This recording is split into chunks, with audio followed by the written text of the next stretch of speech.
കഴിഞ്ഞ KS പരീക്ഷയിൽ ഞാൻ ഒബ്സർവ് ചെയ്ത ഒരു ഇൻട്രസ്റ്റിംഗ് കാര്യം ആദ്യമേ പറയട്ടെ. സ്ട്രീം 1 സ്റ്റുഡൻസിനേക്കാളും ഏറ്റവും കമ്മിറ്റഡ് ആയിട്ട് ഹാർഡ് വർക്ക് ചെയ്യുന്ന ആസ്പിറൻസിനെ ഞാൻ കണ്ടത് സ്ട്രീം 2ലും സ്ട്രീം 3ലുമാണ്. കാരണം സിമ്പിളാണ്, ഈ എക്സാമിനേഷൻ തുറന്നിടുന്ന ഓപ്പർച്യൂണിറ്റി എത്ര വലുതാണെന്ന് സർവീസിലിരിക്കുന്ന നിങ്ങൾക്കാണ് നല്ലൊരു ഗ്രാഹ്യമുള്ളത്. ഇത്തവണത്തെ KS നോട്ടിഫിക്കേഷൻ വരാൻ പോകുന്ന സാഹചര്യത്തിലും സ്ട്രീം 2 ആൻഡ് സ്ട്രീം 3 ആസ്പിറൻസിൻ്റെ ഭാഗത്തു നിന്ന് ഭയങ്കരമായിട്ടുള്ളൊരു എൻത്യൂസിയാസം നമ്മൾക്ക് കാണാൻ സാധിക്കുന്നുണ്ട്. പക്ഷേ നിങ്ങൾക്ക് ഒത്തിരി ഡൗട്ട്സും ഉണ്ടെന്നറിയാം. സോ നിങ്ങളെ ഡെഡിക്കേറ്റഡ് ആയിട്ട് അഡ്രസ്സ് ചെയ്യുന്ന ഒരു സെഷനാണ് ഇത്. ഞാൻ മാത്യു. എല്ലാവർക്കും ലീഡ് IASൻ്റെ മറ്റൊരു വീഡിയോയിലേക്ക് സ്വാഗതം. ഈ വീഡിയോയിൽ മെയിനായിട്ട് 3 കാര്യങ്ങളായിരിക്കും നമ്മൾ അഡ്രസ്സ് ചെയ്യാനായിട്ട് ഉദ്ദേശിക്കുന്നത്. ഒന്ന്, ബേസിക് ആയിട്ട് സ്ട്രീം 2 സ്ട്രീം 3 ആൾക്കാർ അറിഞ്ഞിരിക്കേണ്ട എക്സാം റിലേറ്റഡ് ആയിട്ടുള്ള ബേസിക് ആയിട്ടുള്ള കുറച്ച് കാര്യങ്ങൾ നമ്മൾ ഡിസ്കസ് ചെയ്യുന്നതായിരിക്കും. 2, നിങ്ങൾ ഫേസ് ചെയ്യാൻ പോകുന്ന ചലഞ്ചസ് എന്താണെന്ന് നിങ്ങളെ ഒന്ന് ഓർമ്മപ്പെടുത്താനായിട്ട് ആഗ്രഹിക്കുന്നു. 3, നിങ്ങൾ ഒരു കാരണവശാലും ചെയ്യാൻ പാടില്ലാത്ത മിസ്റ്റേക്കുകളെ ഒന്ന് ഓർമ്മപ്പെടുത്തുക എന്ന ലക്ഷ്യം കൂടി ഈ വീഡിയോയ്ക്കകത്തുണ്ട് എന്നറിഞ്ഞിരിക്കാം. സോ നമുക്ക് 1 by 1 ആയിട്ട് ഇതിലേക്ക് പോകാം. ആദ്യമേ തന്നെ സ്ട്രീം 2, 3 ഈ ഡിഫറൻസസ് എന്താണെന്ന്, ബേസിക് ഡിഫറൻസസ് എന്താണെന്നൊന്ന് പറയാനായിട്ട് ആഗ്രഹിക്കുന്നു. സ്ട്രീം 2ൽ ആരാണുള്ളത്?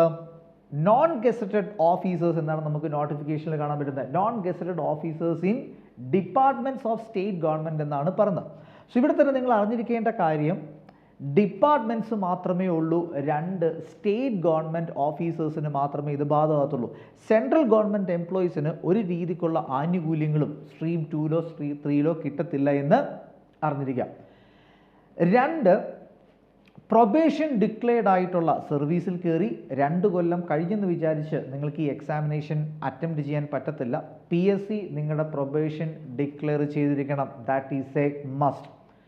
ഏജും ക്ലിയർ ആയിട്ട് കഴിഞ്ഞ 2019 വന്ന നോട്ടിഫിക്കേഷനിൽ ക്ലിയർ ആയിട്ട് PSC കൊടുത്തിട്ടുണ്ട്.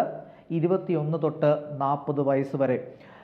ഇവിടെ ഞാൻ നിങ്ങൾക്ക് കഴിഞ്ഞ തവണത്തെ നോട്ടിഫിക്കേഷൻ്റെ എക്സാക്ട് സെൻറ്റൻസ് ഇവിടെ കോപ്പി പേസ്റ്റ് ചെയ്ത് തന്നിട്ടുണ്ട്. ഇതാണ് നമുക്ക് നോട്ടിഫിക്കേഷനിൽ കാണാൻ പറ്റുന്നത്.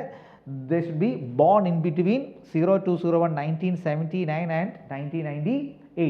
ഇതിപ്പം 2025 വരുമ്പോൾ 1979 എന്നുള്ള 85 ആകും, 98 എന്നുള്ളത് 2004 ആകും. ഏതാണ്ട് ഇത് തന്നെയാണ് റിപ്പീറ്റഡ് ആയിട്ട് വരാനായിട്ടുള്ള കൂടുതൽ സാധ്യത നമ്മുടെ മുന്നിൽ തെളിഞ്ഞ് കാണുന്നത് എന്നറിഞ്ഞിരിക്കാം. ഏജ് റിലാക്സേഷൻ ഉണ്ട്. സ്ട്രീം 1 ആൾക്കാർക്കുള്ള അതേ ഏജ് റിലാക്സേഷൻ സ്ട്രീം 2 ആൾക്കാർക്കുണ്ട്. ഏജ് റിലാക്സേഷനും കഴിഞ്ഞ തവണത്തെ 2019 നോട്ടിഫിക്കേഷൻ എടുത്തു കഴിഞ്ഞാൽ നിങ്ങൾക്ക് അതിനകത്ത് കാണാൻ സാധിക്കും. എന്തെങ്കിലും മാറ്റങ്ങൾ ഉണ്ടാകുന്നുണ്ടെങ്കിൽ നമുക്ക് ഇത്തവണത്തെ നോട്ടിഫിക്കേഷനിൽ അത് അറിയാൻ പറ്റും. ഏജ് റിലാക്സേഷൻ OBCക്ക് 3 വർഷം, SC/STക്ക് 5, വിധവകൾക്ക് 5, ഡിഫറൻ്റ്ലി ഏബിൾഡ് ആയിട്ടുള്ള ആൾക്കാർ, അത് വിഷ്വലി ഹിയറിംഗ് ഇതൊക്കെ ആണെങ്കിൽ 15 വർഷവും, ഓർത്തോപീഡിക് ഇംപാലൻസ് ആണെങ്കിൽ 10 വർഷവും, ഇങ്ങനെ കുറേ ഏജ് റിലാക്സേഷൻസ് പറയുന്നുണ്ട്. ആ ഏജ് റിലാക്സേഷൻസ് സ്ട്രീം 2ലെ ആൾക്കാർക്കും ആപ്ലിക്കബിൾ ആണ്. നിങ്ങളത് ഡിസേർവ് ചെയ്യുന്നു.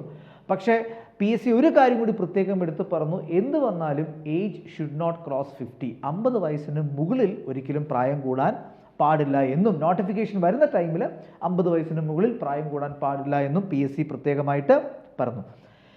ആൻഡ് ഇവിടെ പല ആൾക്കാരും ഡൗട്ട് ചോദിക്കുന്നുണ്ട്, സാർ ഞാൻ ഇന്ന ഡിപ്പാർട്ട്മെൻറ്റിൽ നിന്ന് വരുന്നു, ഇവിടെ വർക്ക് ചെയ്യുന്നു, ഞങ്ങൾക്കിത് എഴുതാൻ പറ്റുമോ എന്നൊക്കെ. ഇവിടെ നിങ്ങൾ അറിഞ്ഞിരിക്കേണ്ട കാര്യം, ഡിപ്പാർട്ട്മെൻറ്റുകൾക്ക് മാത്രമേ ഡിപ്പാർട്ട്മെൻറ്റിൽ ജോലി ചെയ്യുന്ന നോൺ ഗസറ്റഡ് ഓഫീസേഴ്സിനാണ് ശരിക്കും പറഞ്ഞാൽ സ്ട്രീം 2ൽ ഉൾപ്പെടുത്തിയിരിക്കുന്നത്. കമ്പനി ബോർഡുകൾ, അതായത് KSEB, KSRTC, KSFE, water authority, ഇങ്ങനത്തെ കമ്പനി ബോർഡ്സിൽ വർക്ക് ചെയ്യുന്ന ഉദ്യോഗസ്ഥർക്ക് സ്ട്രീം 2ൽ അപ്ലൈ ചെയ്യാൻ പറ്റത്തില്ല. ഗവൺമെൻറ് ഓട്ടോണോമസ് ഇൻസ്റ്റിറ്റ്യൂഷൻസ് ആയിട്ടുള്ള യൂണിവേഴ്സിറ്റീസ് ആയിക്കോട്ടെ, അല്ലെങ്കിൽ ഹൈക്കോർട്ട്സ് ആയിക്കോട്ടെ, ഈ ഇൻസ്റ്റിറ്റ്യൂഷൻസിൽ വർക്ക് ചെയ്യുന്ന ആൾക്കാർക്കും സ്ട്രീം 2ൻ്റെ റിലാക്സേഷൻ കിട്ടത്തില്ല എന്നറിഞ്ഞിരിക്കാം. ഇനി ഏതൊക്കെ കാറ്റഗറി ഓഫ് ഓഫീസേഴ്സ് അത് സ്ട്രീം 2ൽ വരും, സ്ട്രീം 3ൽ വരും എന്നുള്ള കാര്യം ഒരു ഷെഡ്യൂൾഡ് ആയിട്ട് PSC പ്രത്യേകം പബ്ലിഷ് ചെയ്തിട്ടുണ്ട്. ആ ഷെഡ്യൂൾ ഈ വീഡിയോൻ്റെ ഒപ്പം ചേർക്കുന്നു, പ്രത്യേകം ഞാൻ അറിയിക്കുന്നു. നിങ്ങൾക്കതൊന്ന് എടുത്ത് നോക്കാം. ഓരോ ആൾക്കാർക്കും ഇൻഡിവിജ്വലി എടുത്തു നോക്കാം, നിങ്ങൾ അതിൽ വരുമോ ഇല്ലയോ എന്നുള്ള കാര്യം നിങ്ങൾക്ക് മനസ്സിലാക്കാനായിട്ട് സാധിക്കും. ഇനി നമുക്ക് സ്ട്രീം 3ലേക്ക് പോവുകയാണെങ്കിൽ PSC പറഞ്ഞ ഇതാണ്, first gazetted officers who has administrative experience എന്നുള്ളതാണ് അവർ ശരിക്കും പറഞ്ഞാൽ ഒരു ക്വാളിഫിക്കേഷനായിട്ട് വെച്ചിരിക്കുന്നത്. അതായത് എല്ലാ ഗസറ്റഡ് ഓഫീസേഴ്സിനും സ്ട്രീം 3-ൽ വരില്ല എന്ന് അറിഞ്ഞിരിക്കാം. ഫോർ എക്സാമ്പിൾ, നമ്മുടെ ഹോം ഡിപ്പാർട്ട്മെൻറ്റിൽ ജോലി ചെയ്യുന്ന ആൾക്കാർ, ഇപ്പം സി ഐ ഒക്കെ ശരിക്കും പറഞ്ഞാൽ ഗസറ്റ് റാങ്കാണ്, പക്ഷേ അവരെ സ്ട്രീം 3-ൽ കൺസിഡർ ചെയ്യില്ല, അവർ സ്ട്രീം 2-ലേക്ക് പോകും. അതേപോലെ തന്നെ ഹെൽത്ത് ഡിപ്പാർട്ട്മെൻറ്റിൽ വർക്ക് ചെയ്യുന്ന ആൾക്കാരും ഗസറ്റഡ് ഓഫീസേഴ്സ് ആണെങ്കിലും അവർ സ്ട്രീം 3-ലായിരിക്കത്തില്ല, അവർ സ്ട്രീം 2-ലായിരിക്കും. ഏറ്റവും കുറവ് കോമ്പറ്റീഷനുള്ള ഒരു മേഖലയാണ് സ്ട്രീം 3. കൂടുതലും റവന്യൂ, LSGD, സെക്രട്ടേറിയറ്റ് ഇങ്ങനത്തെ സ്ഥലങ്ങളിൽ വർക്ക് ചെയ്യുന്ന ആൾക്കാരാണ് സ്ട്രീം 3 ഡൊമിനേറ്റ് ചെയ്യുന്നത് എന്ന് അറിഞ്ഞിരിക്കാം. PSC ഇനിഷ്യൽ നോട്ടിഫിക്കേഷനിൽ ഇങ്ങനെ ഒരു ക്ലോസ് ഉണ്ടായിരുന്നു, teaching staff of general education department they are excluded from stream 3 എന്ന് പറയുന്നുണ്ടായിരുന്നു. പക്ഷേ പിന്നീട് ഹയർ സെക്കൻഡറി അധ്യാപകർ കോടതിയിൽ പോയി ആ ആനുകൂല്യം മേടിച്ചെടുത്തതും പിന്നീട് സെപ്പറേറ്റ് ആയിട്ട് അവർക്ക് വേണ്ടി KS പരീക്ഷ നടത്തിയതും എല്ലാം ചരിത്രമാണ്. സോ ഇന്ന് ഈ ക്ലോസ് ആപ്ലിക്കബിൾ അല്ല എന്ന് അറിഞ്ഞിരിക്കാം. ഏജിൻ്റെ കാര്യത്തിൽ സ്ട്രീം 3-നെ സംബന്ധിച്ച് PSC പറയുന്നതാണ്, age should not cross 50 at the time of notification. So basic ആയിട്ട് ഇതൊക്കെയാണ് ആരൊക്കെ സ്ട്രീം 2-ൽ വരുന്നു, ആരൊക്കെ സ്ട്രീം 3-ൽ വരുന്നു എന്നുള്ളതിൻ്റെ ഒരു ബേസിക് ഇൻഫർമേഷനാണിത്. നിങ്ങൾക്ക് കൂടുതൽ സ്വയം പരിശോധനയ്ക്ക് വേണ്ടിയിട്ട് PSCയുടെ ഷെഡ്യൂൾ വീഡിയോൻ്റെ ഒപ്പം ചേർക്കുന്ന കാര്യം പ്രത്യേകം ഓർമ്മപ്പെടുത്തുന്നു. അത് നിങ്ങൾ എന്തായാലും നോക്കുക, സർവീസിലുള്ള ആൾക്കാർ എന്തായാലും നോക്കുക. ഇനി നമുക്ക് എക്സാം അനാലിസിസിലേക്ക് ഒന്ന് കടക്കേണ്ടതായിട്ടുണ്ട്. കാരണം സ്ട്രീം നിങ്ങൾ സെപ്പറേറ്റ് ആയിട്ടാണ് നിങ്ങൾ കോമ്പീറ്റ് ചെയ്യുന്നത് കൊണ്ട് കോമ്പറ്റീഷൻ ഭയങ്കര ലെസ്സാണ്. ഓക്കെ, ശരിക്കും കേസ് ക്ലിയർ ചെയ്യാനായിട്ടുള്ള പ്രോബബിലിറ്റി സ്ട്രീം 2-ന് സ്ട്രീം 3-നും ഭയങ്കര ഹൈ ആണ്. അതെന്തുകൊണ്ടാണ് എന്നുള്ള കാര്യം മനസ്സിലാക്കണമെങ്കിൽ നമുക്ക് ഈ എക്സാം അനാലിസിസിലേക്ക് ഒന്ന് പോകേണ്ടി വരും. ഓൾറെഡി കോമ്പറ്റീഷൻ വളരെ കുറവാണ്, നിങ്ങൾക്കിടയിൽ മാത്രമാണ് കോമ്പീറ്റ് ചെയ്യുന്നത്. 2, കട്ട് ഓഫിൻ്റെ കാര്യത്തിലും ഭയങ്കരമായിട്ടുള്ള അഡ്വാൻറ്റേജസ് ശരിക്കും പറഞ്ഞാൽ ഈ അനാലിസിസ് കഴിയുമ്പോൾ നിങ്ങൾക്ക് മനസ്സിലാവും. Take prelims. ഓക്കെ, കഴിഞ്ഞ KS പ്രിലിംസിന് സ്ട്രീം 1-ൽ ജനറൽ കാറ്റഗറി ആൾക്കാർക്ക് കട്ട് ഓഫ് 77 ആയിരുന്നെങ്കിൽ സ്ട്രീം 2-ലെ ആൾക്കാർക്ക് അത് വെറും 60 ആണ്. ഓക്കെ, സ്ട്രീം 2-ലെ ആൾക്കാർ. ഇനി സ്ട്രീം 3-ലേക്ക് വരുമ്പോഴോ വെറും 50 ആയിരുന്നു കട്ട് ഓഫ്. അത് ശരിക്കും പറഞ്ഞാൽ ഒരു പേപ്പർ എഴുതിയില്ലെങ്കിൽ പോലും പല ആൾക്കാരും ഈ പരീക്ഷ പാസ്സായി. ബാക്കി ഒരു പേപ്പറിൽ 0 മാർക്ക് കിട്ടുന്നെങ്കിലും ബാക്കി പേപ്പറിൽ അത് മേക്കപ്പ് ചെയ്തിരുന്നെങ്കിൽ സെപ്പറേറ്റ് കട്ട് ഓഫ് ഇല്ല എന്നറിഞ്ഞിരിക്കുക. പേപ്പർ 1-ന് പേപ്പർ 2-ന് അങ്ങനെ സെപ്പറേറ്റ് കട്ട് ഓഫ് ഇല്ല, ഒരു കട്ട് ഓഫേ ഉള്ളൂ. സ്ട്രീം 3-ക്ക് കട്ട് ഓഫ് വന്ന് വെറും 50 മാർക്ക്. ആൻഡ് ഇവിടെ ഇൻട്രസ്റ്റിംഗ് ആയിട്ടുള്ള മറ്റൊരു കാര്യം കൂടി ഞാൻ പറഞ്ഞുതരാം. ഇംഗ്ലീഷ്, മലയാളം ഈ 2 സബ്ജക്റ്റുകളിൽ നിന്ന് മാത്രം ചോദിച്ചത് ഏതാണ്ട് 50 ചോദ്യങ്ങളാണ്. 50, ഓരോ ചോദ്യത്തിനും ഓരോ മാർക്കാണ്. ഓക്കെ, മലയാളം 30 ചോദ്യങ്ങൾക്ക് ചോദിച്ചു, ഇംഗ്ലീഷ് 20 ചോദ്യങ്ങൾ ചോദിച്ചു. ഇത് മാത്രം ശരിക്കും പറഞ്ഞാൽ ക്ലിയർ ആക്കിയിരുന്നെങ്കിൽ സ്ട്രീം 3-ലെ ആൾക്കാർ പ്രിലിംസ് പരീക്ഷ പാസ്സായതിന്. അതുകൊണ്ട് തന്നെ UPSC നടത്തുന്ന രീതിയിലേക്കുള്ള ഒരു പരീക്ഷയാണ്. ആ ലെവലിൽ പ്രിപ്പയർ ചെയ്യണം. കുടുംബവുമായിട്ട് വർക്ക് കമ്മിറ്റ്മെൻറ്റ്സ് ആയിട്ട് ഇതിന് പ്രിപ്പയർ ചെയ്യാൻ പറ്റത്തില്ല എന്നൊക്കെ വിചാരിച്ചിരിക്കുന്ന ആൾക്കാരുണ്ടെങ്കിൽ പ്രത്യേകം ഇത് മനസ്സിലാക്കുക. UPSC ലെവലിലേക്കൊന്നും നിങ്ങൾ പ്രിപ്പയർ ചെയ്യേണ്ട ആവശ്യമില്ല. സ്പെസിഫിക് ആയിട്ടുള്ള ഏരിയാസ് ഫൈൻഡ് ഔട്ട് ചെയ്ത് അതിനെ ഒന്ന് അഡ്രസ്സ് ചെയ്യുവാണെങ്കിൽ തന്നെ പ്രിലിംസ് പരീക്ഷ പാസ്സാകാനായിട്ടുള്ള പ്രോബിലിറ്റി വളരെ ഹൈ ആണ്. വൺസ് പ്രിലിംസ് എന്ന കടമ്പ നിങ്ങൾ കടക്കുകയാണെങ്കിൽ എഗെയിൻ ഈ KS എക്സാമിനേഷൻ പാസ്സാകാനുള്ള പ്രോബിലിറ്റി 10 മടങ്ങ് വർദ്ധിക്കണം. ഇപ്പം ഞാനൊരു കണക്ക് പറയുവാണെങ്കിൽ കഴിഞ്ഞ വർഷം ഈ പരീക്ഷ എഴുതിയതാണ്ട് 3 ലക്ഷത്തിനടുത്ത് ആൾക്കാരാണ്. എന്നാൽ പ്രിലിംസ് എന്ന് പറയുന്നിരിക്കുന്ന കടമ്പ കടന്നത് വെറും 3000 സംതിങ് ആസ്പിറൻസ് ആണ് എന്നറിഞ്ഞിരിക്കാം. സോ അത്രയും വലിയൊരു ഫിൽട്രേഷൻ പ്രോസസ്സാണ് പ്രിലിംസ്. നിങ്ങളുടെ ഫസ്റ്റ് പ്രയോറിറ്റി എന്ന് പറയുന്നത് നിങ്ങൾ ഓൾറെഡി PSC ഒക്കെ പഠിച്ച ആൾക്കാരാണ്. പഴയ പാറ്റേണിൽ നിന്ന് PSC മാറിയെങ്കിലും അന്ന് പഠിച്ച കാര്യങ്ങളൊന്നും അത്ര പെട്ടെന്നൊന്നും നമ്മൾ മറന്നു പോകത്തില്ല. ഒന്ന് പൊടി തട്ടി എടുക്കുവാണെങ്കിൽ നിങ്ങൾക്ക് പല കാര്യങ്ങളും ഓർമ്മ വരും. മാത്സ് ആൻഡ് റീസണിങ് 15 മാർക്കിന് ചോദിച്ചിട്ടുണ്ട്. കേരള ഹിസ്റ്ററി 10 മാർക്കിന് എല്ലാ PSCക്കാരും പഠിക്കുന്ന ഒരു കാര്യമാണ് Kerala history, Kerala art and culture. Kerala ഹിസ്റ്ററിയിൽ നിന്ന് 10 ചോദ്യങ്ങൾ, കേരള ആർട്ട് ആൻഡ് കൾച്ചറിൽ നിന്ന് 10 ചോദ്യങ്ങൾ. നോർമൽ PSCക്കാരൊക്കെ പണ്ടും പഠിച്ചുകൊണ്ടിരുന്ന കാര്യമാണ് വേൾഡ് ഹിസ്റ്ററി, അതിൽ നിന്ന് 10 ചോദ്യങ്ങൾ, ഇംഗ്ലീഷിൽ നിന്ന് 20 ചോദ്യങ്ങൾ, മലയാളത്തിൽ നിന്ന് 30, മാത്സ് ആൻഡ് റീസണിൽ നിന്ന് 15. പ്രിലിംസ് പാസ്സാകാനായിട്ടുള്ളത് ഈ ക്വസ്റ്റ്യൻ പേപ്പറിനകത്ത്, ഈ എക്സാമിനേഷനകത്ത് ഉണ്ട് എന്നറിഞ്ഞിരിക്കാം.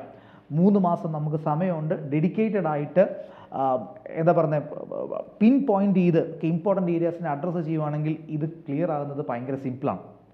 സെക്കൻഡ് തിങ്, നമ്മൾ മെയിൻ എക്സാമിനേഷനിലേക്ക് വരാം. മെയിൻ എക്സാമിനേഷൻ തൊട്ട് കോമ്പറ്റീഷൻ കുറച്ച് സ്ട്രോങ് ആകും. കാരണം സീരിയസ് ആയിട്ടുള്ള ആൾക്കാരുടെ ഒരു ക്രീമിനെ PSC കണ്ടെത്തുകയാണ്. 3100 സംതിങ് ആൾക്കാരായിരുന്നു കഴിഞ്ഞ തവണ മെയിൻ എക്സാമിനേഷൻ എഴുതിയത്. അതിൽ മെയിൻസിൻ്റെ കട്ട് ഓഫ് ഞാൻ പറയാം. സ്ട്രീം 1-ന് അത് 138 ആയിരുന്നെങ്കിൽ, ഓക്കെ, സ്ട്രീം 1-ൻ്റെ ഞാനിതെല്ലാം ജനറൽ കാറ്റഗറി മാത്രമാണ് പറയുന്നത് കേട്ടോ. OBC SC ST-യിലേക്ക് പോകുമ്പോൾ വീണ്ടും കുറഞ്ഞു വരും. ഓക്കെ, സ്ട്രീം 1-ന് ജനറൽ കാറ്റഗറിക്ക് കട്ട് ഓഫ് 138 ആയിരുന്നെങ്കിൽ സ്ട്രീം 2-ന് അത് വെറും 113 മാത്രമായിരുന്നു. സ്ട്രീം 3-ക്കോ വെറും 90.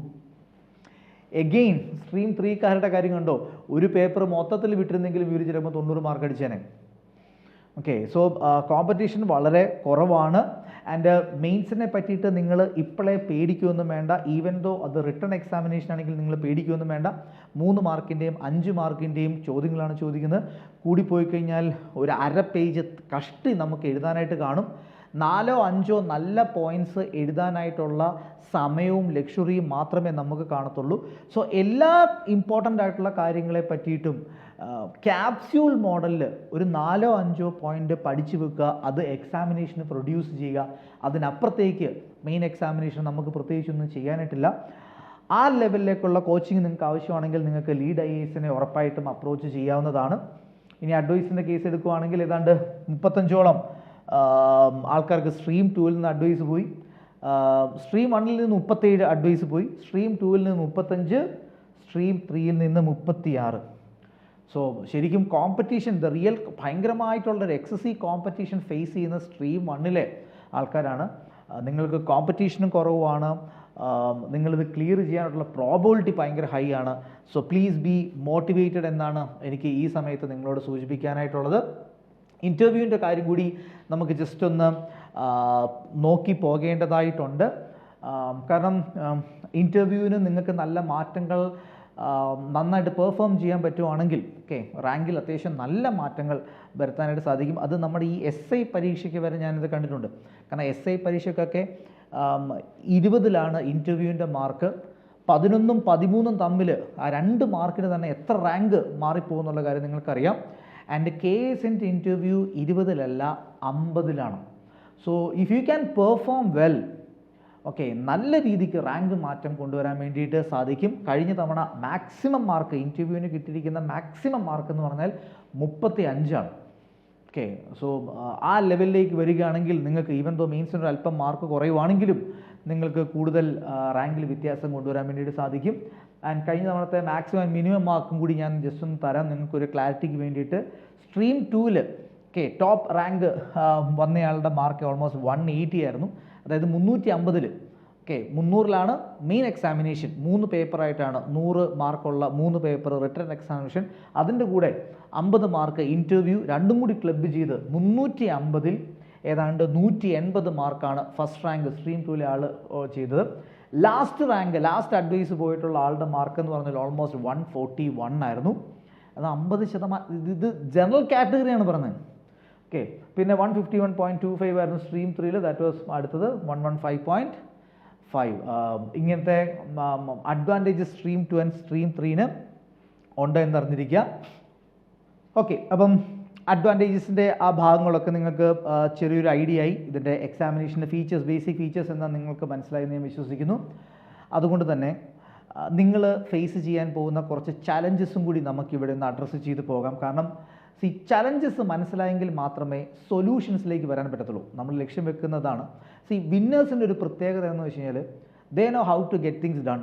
ഓക്കെ, ആ വഴി വെട്ടാനും ആ വഴി കൂടി പോകാനും വിന്നേഴ്സിന് അറിയാം.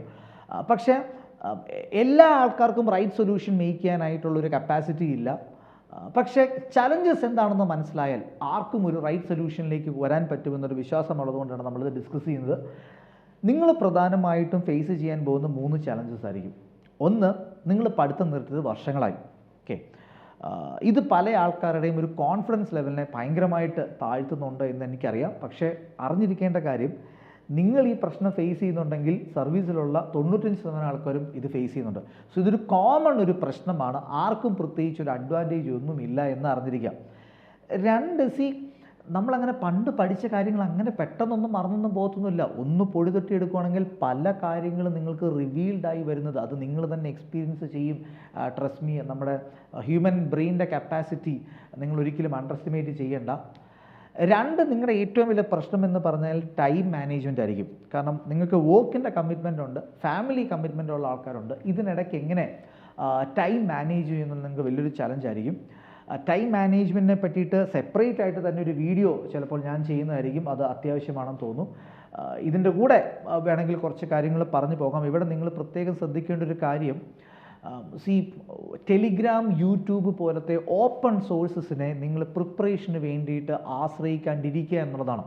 കാരണം ആക്ച്വലി ഇത് social media or the internet is bombarded with information. Scattered ആയിട്ട് കോടിക്കണക്കിന് ഇൻഫർമേഷൻ നമ്മുടെ ഫ്രണ്ടിൽ അവൈലബിൾ ആണ്. ഇതെല്ലാം കളക്ട് ചെയ്യുക, അതിനെ പിന്നീട് ഓർഗനൈസ് ചെയ്യുക, അതിനുള്ള സമയമൊന്നും നിങ്ങൾക്കില്ല.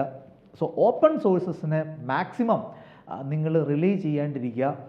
പറ്റുമെങ്കിൽ ഒരു ക്രെഡിബിൾ ആയിട്ടുള്ള റിസൾട്ട് ഉണ്ടാക്കി പ്രൂവ് ചെയ്തിട്ടുള്ള ക്രെഡിബിൾ ആയിട്ടുള്ള ഇൻസ്റ്റിറ്റ്യൂട്ട്സിനെ കോച്ചിങ്ങിന് ആശ്രയിക്കുന്ന ഒത്തിരി നല്ലതായിരിക്കും.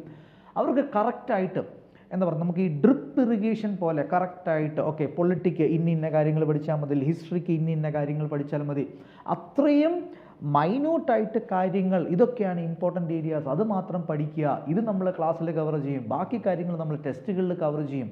അത്രയും ഒരു അക്കാഡമിക് കപ്പാസിറ്റി ഉള്ള ഇൻസ്റ്റിറ്റ്യൂട്ട്സിനെ നിങ്ങൾ അപ്രോച്ച് ചെയ്യുകയാണെങ്കിൽ അപ്രോച്ച് ചെയ്യുക. ഭയങ്കര ചീപ്പായിട്ട് അക്കാഡമിക് പ്രോഡക്റ്റുകൾ കൊടുക്കുന്നവരുടെ അടുത്ത് പറ്റുമെങ്കിൽ പോകാണ്ടിരിക്കുക. കാരണം നിങ്ങളുടെ കരിയറിൻ്റെ വില എന്ന് പറഞ്ഞാൽ 500 രൂപയോ 3000 രൂപയൊന്നും അല്ല. ക്വാളിറ്റി അതിന് ചിലവുണ്ട്. സോ ഈ രണ്ട് കാര്യങ്ങൾ പ്രത്യേകം ശ്രദ്ധിക്കുക. വെറുതെ സമയം കളയുന്ന പരിപാടിയായിട്ട് മാറും ഓപ്പൺ സോഴ്സിനെ റിലേ ചെയ്യുന്നതും അല്ലെങ്കിൽ തുച്ഛമായ ഫീസ് കണ്ട് എവിടെയെങ്കിലും കോച്ചിങ്ങിന് പോകുന്നു. 3, നിങ്ങൾ ഫേസ് ചെയ്യാൻ പോകുന്ന ഏറ്റവും വലിയൊരു പ്രോബ്ലം എന്ന് പറഞ്ഞാൽ PSCയുടെ പുതിയ പാറ്റേൺസിൽ നടത്തിയിരിക്കുന്ന ക്വസ്റ്റ്യൻ പേപ്പർ ആയിരിക്കും. പഴയ പാറ്റേൺ എന്ന് പറഞ്ഞാൽ നമുക്കൊരു 10-35 വർഷത്തെ PYQs കാണാതെ പഠിച്ച് പോയി എഴുതി മെമ്മറീനെ മാക്സിമം റിലേ ചെയ്യുന്ന ഒരു എക്സാമിനേഷൻ പ്രോസസ്സായിരുന്നു PSC സെറ്റ് ചെയ്ത്. പക്ഷേ KS പരീക്ഷയാണ് അത് മാറ്റിയത്. KS പരീക്ഷയ്ക്ക് ശേഷം PSC നടത്തിയ എല്ലാ ഡിഗ്രി ലെവൽ എക്സാമിനേഷൻസും അത്യാവശ്യം നല്ല സ്റ്റാൻഡേർഡുള്ള ക്വസ്റ്റ്യൻസ് നമുക്ക് കാണാൻ സാധിക്കും. Statement type questions, reason assertion type questions, match the following. So ഇങ്ങനത്തെ ഭയങ്കര വെറൈറ്റി ക്വസ്റ്റ്യൻസും നല്ല സ്റ്റാൻഡേർഡുള്ള ക്വസ്റ്റ്യൻസും PSC കൊണ്ടുവന്നിട്ടുണ്ട്. ഇത് കാണുമ്പോൾ നിങ്ങൾ ശരിക്കും പറഞ്ഞാൽ ഒരു അല്പം പാനിക് ആകാനായിട്ടുള്ള, അല്പം അപ്സെറ്റ് ആകാനായിട്ടുള്ള സാധ്യതയുണ്ട്. ഇതിൻ്റെ ഒന്നും ആവശ്യമില്ല എന്ന് ആദ്യമേ തന്നെ അറിഞ്ഞിരിക്കുക. കാരണം നിങ്ങളുടെ കോമ്പറ്റീഷൻ കുറവാണ്, നിങ്ങളുടെ കട്ട് ഓഫ് കുറവായിരിക്കും, നിങ്ങളുടെ സ്ട്രോങ് ഏരിയാസ് ഉണ്ട്. 3, പ്രാക്ടീസിൽ കൂടി മറികടക്കാൻ പറ്റുന്ന ഒരു പ്രശ്നം മാത്രമാണിത്.